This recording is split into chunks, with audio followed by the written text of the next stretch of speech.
So Lee, now that you've told us about wiring in a series versus parallel, give us some examples of why you would use series over parallel? Sure.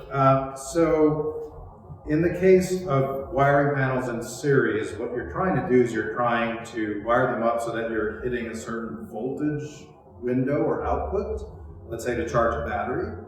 And in the case of wiring them in parallel, that means that if you're wiring individual solar panels in parallel, that means the voltage of that solar panel is what you need, but you're essentially adding extra solar panels for redundancy or to speed up the charging process, right? So as an example, we have a 12-volt circuit, which means it uses a 12-volt battery.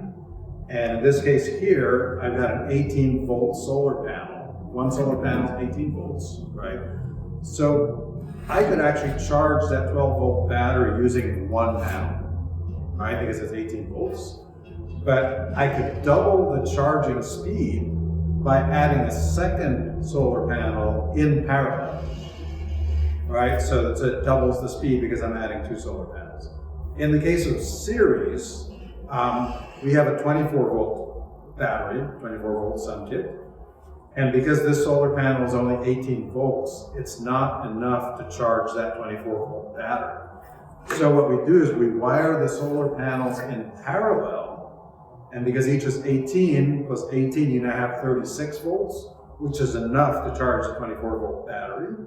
And that's why you would charge it in series, right, to get to that voltage.